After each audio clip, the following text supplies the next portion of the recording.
Om Shanti. Good morning. सो आज बाबा ईश्वरीय कुटुंब की विशेषता बताते हैं। बाबा का परिवार न्यारा परिवार है। इस परिवार की कौन सी विशेषता है? है कोई विशेषता बाबा के परिवार की? दुनिया में नहीं हो सकती वो। क्या विशेषता कहेंगे बाबा के परिवार की? हाँ, एक ही परिवार में सब एक साथ पढ़ते हैं ना। कोई अलग अलग क्लास बाबा नहीं करता है। हर परिवार बस जो भी है, जो कोई बाबा का 1 दिन का बच्चा है, कोई 8 दिन का है, कोई कितना पुराना है, तो एक ही क्लास में पढ़ते हैं। Right Chanu volume. तो बाबा कहते ये बाबा के परिवार की विशेषता है। दूसरी बात बाबा कहते हैं कि माया के तूफान कब हैरान करते हैं। बाहर में भी तूफान आता है, अंदर में भी आता है। कब आता है तूफान? हम सब अनुभवी है ना। कब आते हैं तूफान? क्या आते ही नहीं है। कब आते हैं? अपने अनुभव से बताओ। बाबा को भूल जाते हैं तो तूफान आते हैं, और कुछ होता है अंदर में तब तूफान आते हैं। हाँ, श्रीमत पर नहीं चले तो तूफान आते हैं। आज बाबा दूसरी बात बताते हैं। संग दोष के कारण तूफान आते हैं। व्यर्थ चिंतन के कारण तूफान आते हैं। अभी बाबा का जवाब नहीं आया। क्या? विकारों के कारण भी तूफान आते हैं। आज बाबा कहते हैं कि कभी कभी चलते चलते संशय आने शुरू हो जाते हैं, डाउट्स। तो ये डाउट्स माया के तूफान ले आता है। और तूफानों पर जीत प्राप्त करने वाले को बाबा ने बहुत अच्छा टाइटल दिया है, महावीर कहते हैं। और बाबा ने आज गुरुवार को एक विशेष नाम दिया है। गुरुवार को क्या कहेंगे? बृहस्पतिवार तो हम सब जानते हैं, लेकिन आज बाबा ने नया नाम दिया है। गुरुवार को क्या कहेंगे? और कोई नाम याद आता है?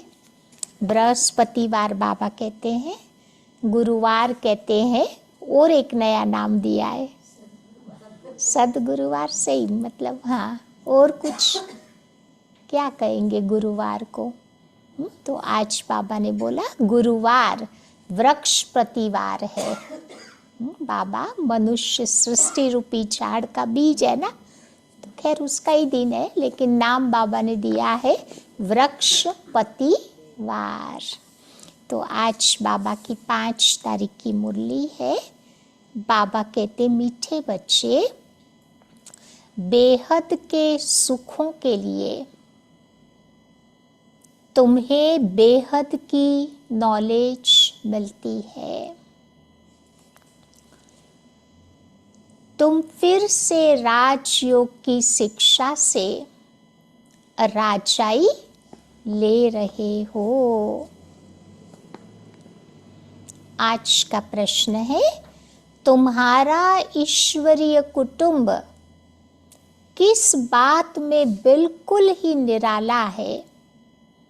तुम्हारा ईश्वरीय कुटुंब किस बात में बिल्कुल ही निराला है?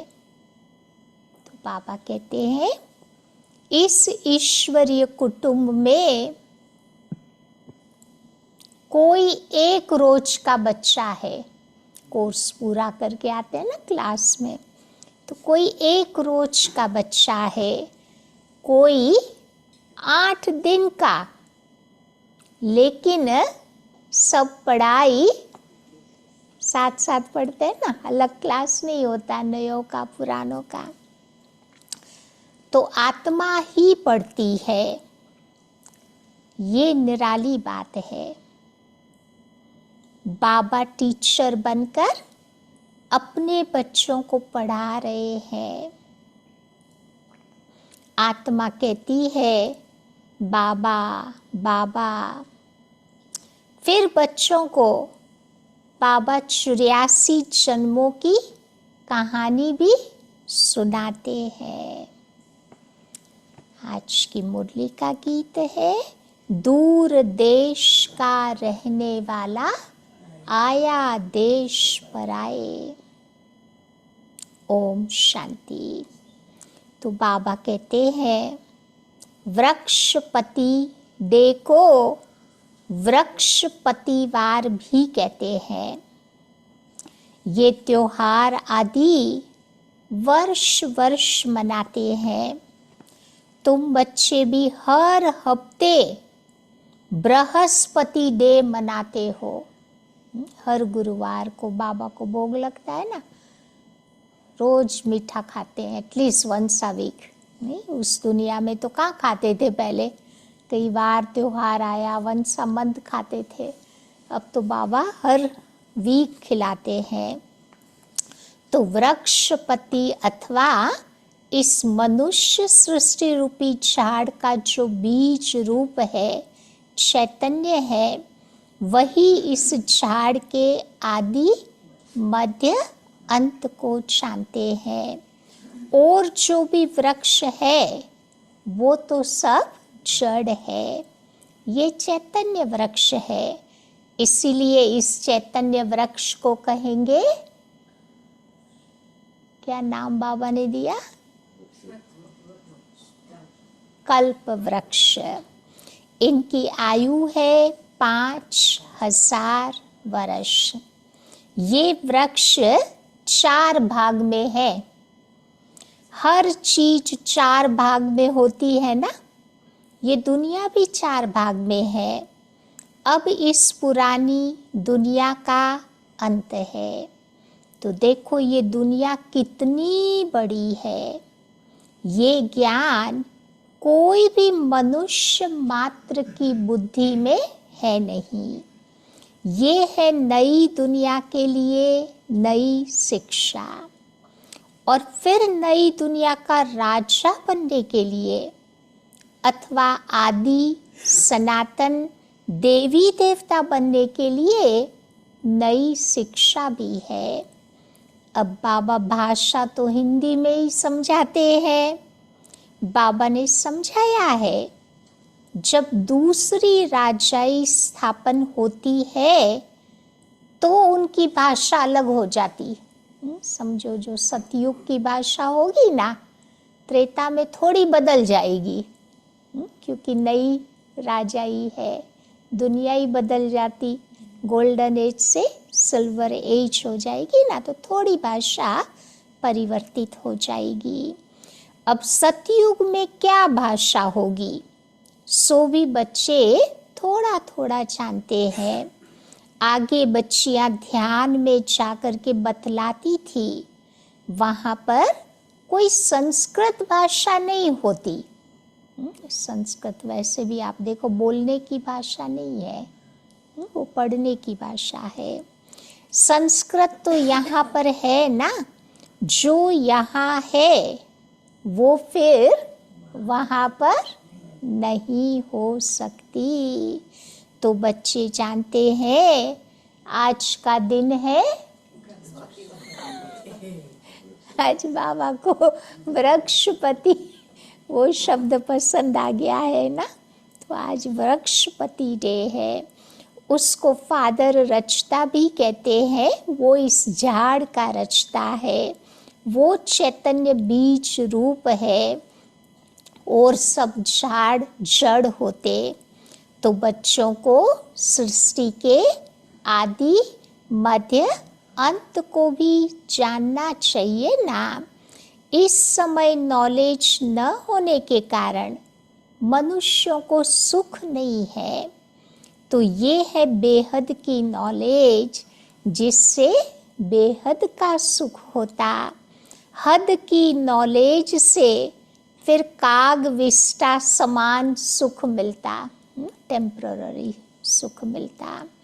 तुम बच्चे जानते हो हम बेहद के सुख के लिए अभी पुरुषार्थ कर रहे हैं फिर से।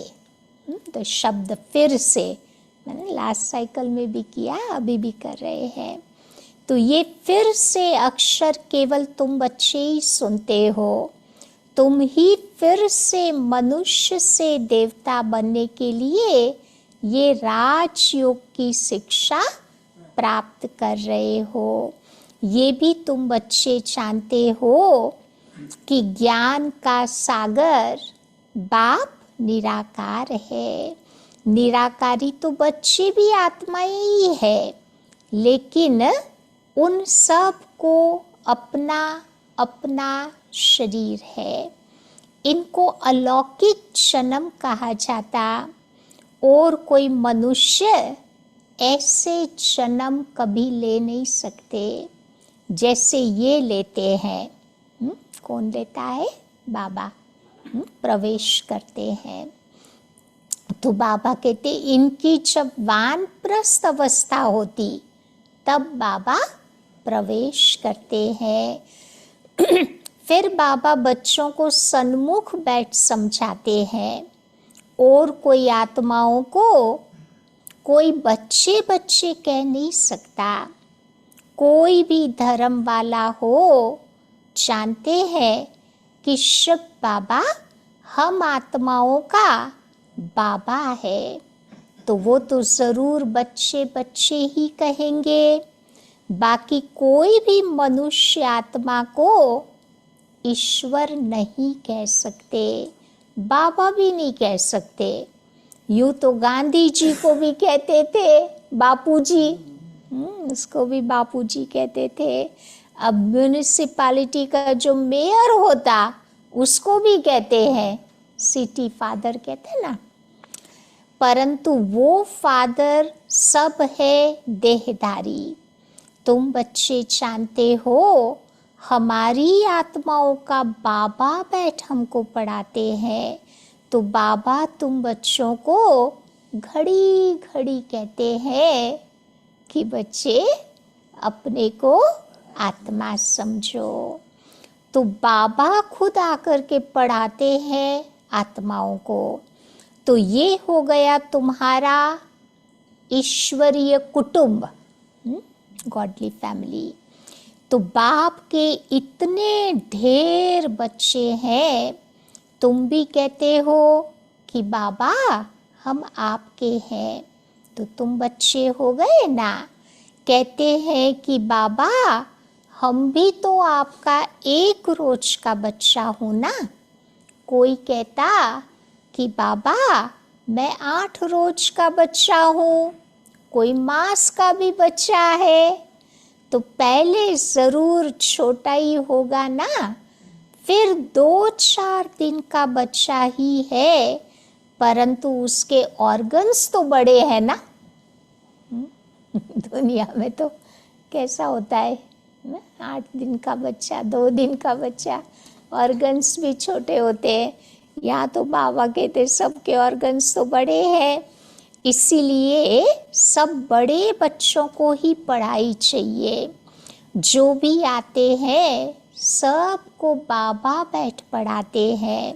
तुम बच्चे भी पढ़ते हो, बाप के बच्चे बने, फिर बाबा समझाते हैं कि तुमने 84 जन्म कैसे लिए। बाबा कहते हैं मैं भी बहुत जन्मों के अंत में इनमें प्रवेश करता हूँ, फिर तुम बच्चों को बैठ पढ़ाता हूँ।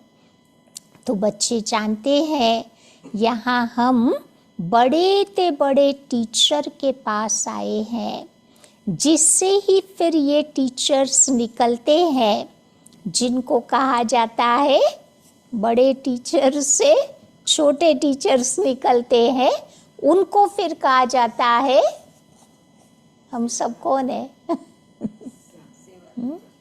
उनको फिर कहा जाता है पंडे, जो रास्ता दिखाते हैं, गाइड्स। तो वो भी सबको पढ़ाते रहते हैं, जो जो जानते जाएंगे पढ़ाते रहेंगे। तो पहले पहले तो समझाना है कि ये है दो बाप, एक लौकिक बाप होता, दूसरा पारलौकिक। अब बड़ा तो जरूर कहेंगे पारलौकिक बाप को, जिस बाप को ही कहा जाता है भगवान। तुम जानते हो अभी हमको पारलौकिक बाप मिला है, और किसी को भी इसका पता नहीं है। धीरे धीरे सभी जानते जाएंगे। तुम बच्चे जानते हो, हम आत्माओं को बाबा बैठ पढ़ाते हैं। हम आत्माएं भी एक शरीर छोड़ फिर दूसरा लेंगी, तो ऊंचते ऊंच फिर जाकर देवता बनेंगी। तो ऊंचते ऊंच बनने के लिए अभी बाबा के पास आए हैं। कई बच्चे चलते चलते ऊंचे ते ऊंची पढ़ाई को छोड़ देते, किसी न किसी बात में उनको संशय आ जाता है, या माया का तूफान फिर वो सहन नहीं कर सकते। फिर बाबा कहते काम महाशत्रु से भी हार खा लेते। इन्हीं कारणों से फिर बाबा कहते पढ़ाई छूट जाती। इसीलिए बाबा कहते हैं कि इन विकारों के कारण ही बच्चों को बहुत सहन भी करना पड़ता है। बाबा तो कहते हैं कि कल्प कल्प तुम माताएं ही बाबा को पुकारती हो।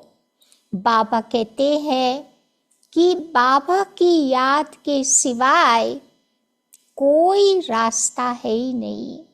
याद से ही आत्मा में बल आता जाएगा। माया भी तो बलवान की ताकत फिर तुम देखना धीरे धीरे कम हो जाएगी। बाबा को याद करते रहेंगे तो माया बलवान की ताकत भी धीरे धीरे कम होती जाएगी। फिर तुम बंधनों से छूट जाएंगे। ऐसे बहुत बंधनों से छूट करके आते भी है। फिर अत्याचार होना भी बंद हो जाता। फिर आकर के शिव बाबा से ब्रह्मा द्वारा बातचीत भी करते हैं। तो बच्चों की ये आदत पड़ जानी चाहिए। बुद्धि में ये रहना चाहिए कि हम चाहते हैं शिव बाबा के पास। इस ब्रह्मा तन में बाबा आते हैं, हम शिव बाबा के आगे बैठे हैं। तो याद से ही तुम्हारे विकर्म विनाश होंगे। तो अपने को आत्मा समझ बाबा को याद करते रहना है। यही तो शिक्षा तुमको मिलती है। बाप से मिलने आओ तभी भी अपने को आत्मा समझो। आत्म अभिमानी भव। ये ज्ञान तुम बच्चों को अभी ही मिलता है। तो ये मेहनत है ना। उस भक्ति मार्ग में कितने वेद शास्त्र आदि पढ़ते रहते हैं। अब ये तो एक ही मेहनत है, सिर्फ बाबा को याद करने की। तो ये बहुत सहजते सहज भी है। तो फिर बहुत डिफिकल्ट भी है। क्या? बाबा की याद एक्यूरेट करे मेथड के साथ तो सहज है, नहीं तो फिर डिफिकल्ट लगेगी। तो बाबा को याद करना है, इससे सहज और कोई बात होती नहीं। बच्चा पैदा हुआ और मुख से बाबा बाबा निकलेगा, और बच्ची पैदा हुई तो मुख से क्या निकलेगा? माँ निकलेगा। बेटियां माँ को प्यार करती है, बेटे बाप को करते हैं। तो आत्मा ने फीमेल का शरीर धारण किया। फीमेल हमेशा माँ के पास ही जाएंगी और बच्चा अक्सर करके बाप को याद करता है। क्यों? बेटा बाप को याद करता है, क्यों? क्योंकि वर्षा बाप से मिलता है ना, प्रॉपर्टी तो बाप के पास होती। तो अभी तुम बच्चे सब आत्माएं हो, आत्मा के नाते भाई भाई है ना। तो तुम बच्चों को भी वर्षा मिलता है बाबा से। तो आत्मा को बाप से वर्षा मिलता है। कैसे मिलता? बाबा को याद करने से। तो देह अभिमानी होंगे तो वर्षा पाने में मुश्किलात होगी। इसीलिए बाबा कहते हैं कि मैं तुम बच्चों को ही पढ़ाता हूँ। बच्चे ही जानते हैं कि हमको बाबा बैठ पढ़ाते हैं। अब ये बातें बाबा के सिवाय तुम बच्चों को कोई बता न सके। उनके साथ ही भक्ति मार्ग में भी तुम्हारा बहुत प्यार था। बाबा के साथ भक्ति में भी बहुत प्यार था। उस समय तुम सब कहलाते थे, याद आता है क्या कहलाते थे? आशिक कहलाते थे उस एक माशूक के। तो सारी दुनिया आशिक है एक माशूक की। परमात्मा को सब परम पिता भी कहते हैं। बाप को कभी भी आशिक नहीं कहा जाता। बाबा कभी आशिक नहीं बनता, माशूक ही रहता। क्यों? बाबा तो संपूर्ण है ना, किसको याद करेगा ना, जरूरत ही नहीं है। तो बाबा समझाते हैं कि तुम बच्चे भक्ति मार्ग में भी आशिक थे, अभी भी है बहुत, परंतु परमात्मा किसको कहा जाए इसी में ही तो बहुत मूंझते हैं। ये गणेश, हनुमान आदि को भी परमात्मा कह करके पूरा सूत मूंझा दिया है, कंफ्यूजन क्रिएट कर दिया है। सिवाय एक के कोई ठीक कर न सके, कोई की ताकत नहीं है। तो बाबा ही आकर के बच्चों को समझाते हैं। बच्चे फिर नंबरवार पुरुषार्थ अनुसार समझते हैं और समझाने के लायक भी बनते हैं। तो पूरी राजधानी स्थापन हो रही है। हूबहू कल पहले मिसल तुम बच्चे यहाँ पढ़ते हो। फिर प्रारब्ध नई दुनिया में पाएंगे, उसको कहा जाता है, नई दुनिया को कहा जाता है अमर लोक। तुम बच्चे काल पर विजय पाते हो, वहाँ पर कभी भी अकाले मृत्यु नहीं होती, तभी तो उसका नाम है स्वर्ग। तुम बच्चों को इस पढ़ाई में बहुत खुशी होनी चाहिए। बाप की याद से बाप की प्रॉपर्टी भी तुम्हें याद आएगी। तो सेकंड में सारे ड्रामा का ज्ञान तुम्हारी बुद्धि में याद आ जाता। मूल वतन, सूक्ष्म वतन, स्थूल वतन, 84 का चक्र, सारा नाटक आप देखो भारत के पर ही बना हुआ है। बाकी तो सारे हैं बाई प्लॉट्स, इतनी महत्व नहीं है बाकी और कॉन्टिनेंट की, क्योंकि पानी से निकले पानी में समा जाएंगे। तो बाबा ही तुम बच्चों को ये नॉलेज सुनाते हैं। तुम ही ऊंचते ऊंच फिर नीच बने हो। डबल सिरताज राव से बिल्कुल रंक बन गए। राव माना राजा से रंक, गरीब बन गए। अब भारत रंक भिखारी है। अभी तो भारत की इकोनॉमी बहुत बढ़िया है, चौथे नंबर पर आ गई है ना सारी दुनिया में। आप देखो पहले हम 8-9 नंबर पर थे, 10 पर, तो अभी एकदम 4 नंबर पर आए हैं। तो अभी तो प्रजा का प्रजा पर राज्य है। सतयुग में था डबल सरताज, महाराजा महारानी का राज्य। सब मानते हैं कि आदि देव ब्रह्मा को बहुत नाम दे दिए हैं। ब्रह्मा को महावीर कहते हैं, या फिर अलग अलग धर्म में अलग अलग नाम दिए हैं। क्रिश्चियनिटी में द फादर कहते हैं, फादर सन होली स्पिरिट, 3 जने हैं ना, ब्रह्मा विष्णु शंकर। इस्लाम धर्म में इब्राहिम इस्माइल इसूल कहते हैं, हम लोग कहते ब्रह्मा विष्णु शंकर। जैनिज्म उसको महावीर आदि देव कहते हैं।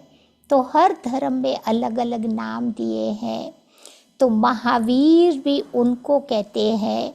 महावीर हनुमान को कहा जाता। वास्तव में तुम बच्चे ही सच्चे सच्चे महावीर हनुमान हो, क्योंकि तुम योग में इतना रहते हो जो माया के भल कितने भी तूफान आवे लेकिन तुम्हें हिला नहीं सकते।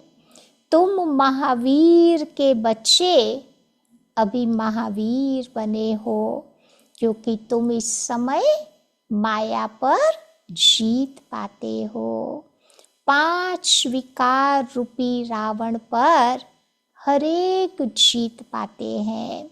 ये एक मनुष्य की बात नहीं है, तुम हरेक को धनुष्य तोड़ना है। कौन सा धनुष्य तोड़ना है? माया को हराने का धनुष्य तोड़ेंगे ना, तभी तो माया पर जीत पाएंगे। इसमें लड़ाई आदि की कोई बात नहीं है। ये यूरोप वासी कैसे लड़ते हैं? भारत में कौरवों और यवनों की लड़ाई है। यवन माना मुसलमान, दोनों का चलता रहता है ना। तभी तो गाया हुआ है कि रक्त की नदियां बहती है, दूध की भी नदियां बहेंगी। विष्णु को क्षीर सागर में दिखाते हैं। लक्ष्मी नारायण को कहेंगे पारसनाथ। उनका फिर नेपाल की तरफ पशुपति नाथ नाम रख दिया है। तो एक ही विष्णु के 2 रूप, जिसको कहते हैं पारसनाथ पारसनाथिनी। तो वो है पशुपतिनाथ जो पति, और पशुपतिनाथ पत्नी। विष्णु को वो लेटा हुआ बताते हैं ना, वो लेक के अंदर, तो उसको 4 भुजाएं भी दिखाई है। तो लक्ष्मी जी पांव दबाते हुए भी कहाँ कहाँ दिखाते हैं। तो बाबा कहते वो कंबाइंड फॉर्म भी है तो अलग अलग भी है। उसमें विष्णु का चित्र भी बनाते हैं, फिर लेक बनाते हैं। फिर उस लेक में दूध कहाँ से आया? कहते क्षीर सागर में वो लेटे हुए हैं। तो बड़े दिन पर उस लेक में दूध भी डालते हैं। बड़ा त्योहार होता है ना, दूध पानी लेके जाते हैं, फिर वो लेक में डाल देते हैं। फिर दिखाते हैं कि क्षीर सागर में विष्णु सोया पड़ा है। अब अर्थ कुछ भी नहीं जानते। 4 भुजा वाला मनुष्य कोई होता ही नहीं है। अभी तुम बच्चे कहलाते हो, आज बाबा ने दूसरा नाम दिया, तुम बच्चे कहलाते हो सोशल वर्कर। रूहानी बाप के बच्चे हो ना। बाबा बैठ तुम बच्चों को सब बातें समझाते हैं। तो इन बातों में कभी भी संशय नहीं आना चाहिए। जैसे संशय आया तो फिर माया का तूफान लग जाएगा। तुम हमको बुलाते ही हो कि हे पतित पावन आओ और आकर हमको पावन बनाओ। तो बाबा कहते हैं कि बच्चे माम एकम याद करो तो तुम पावन बन जाएंगे। 84 के चक्र को भी याद करना है। बाबा को तो कहा ही जाता है पतित पावन, ज्ञान का सागर। तो 2 चीज हो गई ना। पतितों को ही बाबा आकर पावन बनाते हैं, फिर 84 के चक्र का ज्ञान भी सुनाते हैं। तो ये भी तुम बच्चे जानते हो कि 84 का चक्र चलता ही रहेगा, इनकी कभी भी एंड नहीं है। ये भी तुम नंबरवार पुरुषार्थ अनुसार जानते हो। तो बाबा हमारा कितना मीठा है। बाबा को कहते हैं पतियों का भी पति, वो बापों का भी बाप भी है तो पतियों का पति भी है। अब बाबा कहते हैं मेरे से तुम बच्चों को बड़ा भारी वर्षा मिलता है, परंतु ऐसे मुझ बाप को भी बच्चे फारगती दे देते हैं। ये भी ड्रामा में नूद है। पति पत्नी का तो सुनते हैं, परंतु अभी नया सिस्टम निकला है, बच्चों को भी तलाक दे देते हैं, घर से निकाल देते हैं। कुछ गलत काम करते हैं ना, बच्चों को भी तलाक दे देते हैं, फारगती दे देते हैं। तो ये भी ड्रामा में नूंद है। कई बच्चे देखो पढ़ाई को ही छोड़ देते, गोया बाबा को फारगती दे देते। तो कितना बेसमझ बन गए हैं। बाबा अक्लमंद बच्चे उनको कहते हैं। अक्लमंद बुद्धिशाली बच्चे किसको बाबा कहता है कि वो सहज ही सब बातों को समझकर दूसरों को भी पढ़ाने लग पड़ेंगे। वो बच्चे फौरन निर्णय लेंगे कि उस पढ़ाई से क्या मिलता और इस पढ़ाई से हमें क्या मिलता, तो हमें क्या पढ़ना चाहिए। बाबा बच्चों से पूछते हैं कि बच्चे समझते तो है कि ये पढ़ाई बहुत अच्छी है, फिर भी बाबा को कहते हैं कि बाबा हम क्या करें, जिस्मानी पढ़ाई नहीं पढ़ेंगे तो हमारे मित्र संबंधी सब नाराज हो जाएंगे।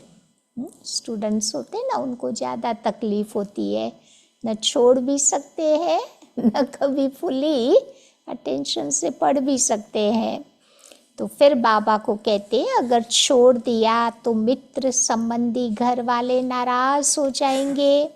तो बाबा कहते हैं कि दिन प्रतिदिन टाइम बहुत थोड़ा होता जाता है। आजकल तो देख रहे हैं ना देश दुनिया की हालतें, कहाँ कहाँ वॉर चल रही है, क्या क्या हो रहा है। अब इतनी पढ़ाई तो तुम पढ़ नहीं सकेंगे, फिर जोर से तैयारियां भी तो हो रही है ना, हर प्रकार से देखो तैयारी होती है। दिन प्रतिदिन 1-2 में दुश्मनी भी कितनी बढ़ती जाती है। कहते भी है ऐसी ऐसी चीजें बनाई है जो फट से सबको खलास कर देवे। यूक्रेन ने कहते ना रशिया के 41 फाइटर प्लेन नष्ट कर दिए। अब पुतिन को इतना गुस्सा आया है, इतना गुस्सा आया है, सारे नेटो देशों को खत्म करने का सोच रहा है। तो वो मशीन बनाने की, हथियार बनाने की मशीनरी एकदम फास्ट कर दी है सब देशों ने, क्योंकि वो 32 देश जो नेटो के हैं ना, वो भी अपने बचाव की तैयारी कर रहे हैं। ये सब देश दुनिया में अब देखो ये हथियारें बढ़ते ही जा रहे हैं। तो बहुत चालाकी से इसने इसके अंदर घुस करके सारे प्लेन खत्म कर दिए ना, तो बहुत इसको गुस्सा आया हुआ है। तो ऐसे ही बाबा ने बोला था ना, थर्ड वर्ल्ड वॉर का जो सीड होगा वो एंगर होगा। गुस्से में ही बटन दबा देंगे, सारे फटाके फूटेंगे क्योंकि गुस्से में व्यक्ति का बुद्धि नहीं काम करता ना, राइट निर्णय वो नहीं ले सकता। तो बाबा कहते दिन प्रतिदिन एक दो में कितनी दुश्मनी भी बढ़ती जाती है। ऐसी ऐसी चीजें बनाई है जो फट से सबको खलास कर देंगे। तुम बच्चे जानते हो ड्रामा अनुसार अब लड़ाई लग नहीं सकती। राजाई स्थापन होनी है ना, तब तक हम भी तो तैयारी कर रहे हैं ना। बीच बीच में रुक जाती है क्योंकि बाबा कहते मेरे बच्चे तैयार नहीं है। तो बाबा कहते ये लोग भी कितनी तैयारी करते रहते हैं। तुम्हारा भी पिछाड़ी में बहुत प्रभाव निकलने का है। तब फिर अंत में गीत गाएंगे। कौन सा गीत गाएंगे? अहो प्रभु तेरी लीला अपरंपार। ये इस समय का गायन है। ये भी गाया हुआ है, एक दूसरा गीत भी गाते हैं। वो कौन सा है कि हे प्रभु तुम्हारी गत मत न्यारी है। श्रीमत देने की गत मत न्यारी है। सब आत्माओं का पाठ भी न्यारा है। अभी बाबा तुमको श्रीमत दे रहे हैं कि माम एकम याद करो तो विकर्म विनाश होंगे। Then can you stay few minutes? Can you stay few minutes? तुम जानते हो विश्व में शांति सिवाय परमात्मा के कोई न कर सके। तो 100% पवित्रता सुख शांति 5000 वर्ष पहले के मुआफिक ड्रामा अनुसार तुम बच्चे स्थापन कर रहे हो। पहले पहले तुम बच्चों के कितने रमणीक नाम आए थे। जब तुम भट्टी में थे, घर बार छोड़कर बाबा के पास आए थे, एकदम भट्टी में आकर के पड़े। ऐसी भट्टी थी जो अंदर कोई आ न सके। 14 साल कराची में बाबा ने योग की कितनी पावरफुल भट्टी कराई थी ना। तो जब बाबा के बन गए तो नाम भी बाबा ने सबको अच्छे अच्छे दिए थे। तो बाबा कहते हैं कि ये भी तो वंडर है ना, कैसे बाबा ने नाम रखे थे। अच्छा, मीठे मीठे सिकिलधे बच्चों प्रति मात पिता बाप दादा का याद प्यार और गुड मॉर्निंग।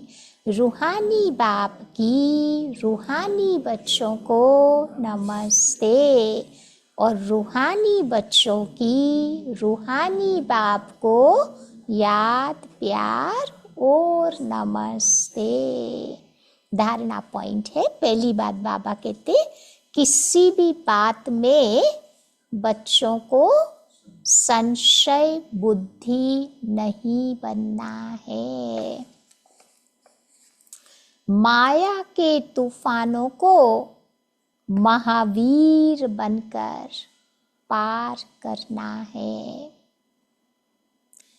ऐसा योग में रहो, ऐसा योग में रहो जो माया का तूफान तुम्हें हिला न सके।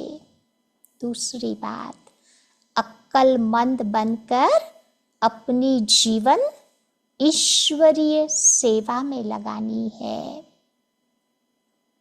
अक्लमंद माना होशियार बनकर, बुद्धिशाली बनकर जो भी बाबा ने जीवन दी है ईश्वरीय सेवा में लगानी है।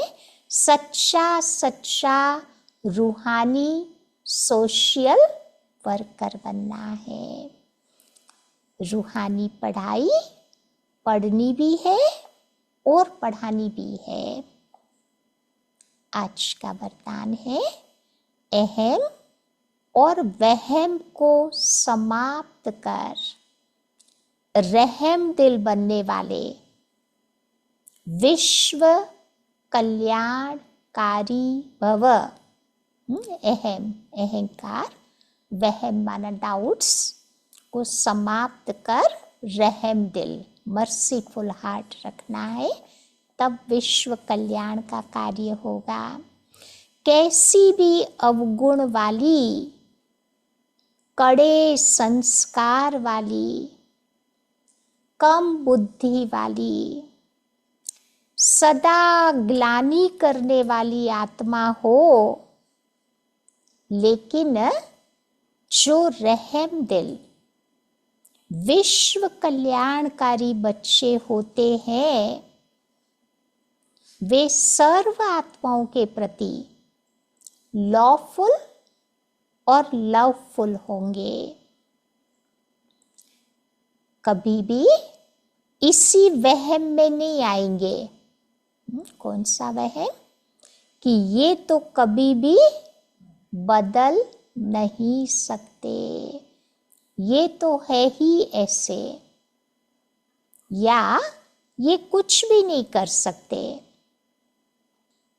ये कुछ भी नहीं है। इस प्रकार का अहम और वहम को छोड़ कमजोरियों और बुराइयों को जानते हुए भी क्षमा करने वाले रहम दिल बच्चे ही विश्व कल्याण की सेवा में सफल होते। तो अहम और वहम दोनों को छोड़ रहम दिल बनना है। स्लोगन, जहां ब्राह्मणों के तन मन धन का सहयोग है, वहां पर सफलता सदा साथ रहती। आज का अव्यक्त इशारा, आत्माएं जब आपके आत्मिक स्वरूप का अनुभव करेगी, तब वे बाप की तरफ आकर्षित होकर अहो प्रभु के गीत गाएगी और देह भान से अर्पण हो जाएगी। अहो आपका भाग्य, अहो मेरा भाग्य। इस भाग्य की अनुभूति के कारण देह और देह के संबंधों की स्मृति का त्याग कर देगी। तो इसीलिए हमें क्या पुरुषार्थ करना है? अपनी आत्मिक स्वरूप की स्थिति में रहने का। तो आत्माएं बाबा की तरफ आकर्षित होती जाएगी। ठीक है, तो आज क्या याद रखेंगे? ईश्वरीय कुटुंब की बाबा ने विशेषता बताई ना। फिर बाबा ने क्या बताया आज? कि कितने भी डाउट्स आवे, माया के तूफान आवे, परंतु हमें महावीर बनना है। जो अभी शेष जीवन बचा है, उसे ईश्वरी सेवा में यूज करके सच्चा सच्चा सोशल वर्कर बनना है। तो बाबा ने टाइटल दिए ना, तो वो नशे में रहेंगे। ठीक है,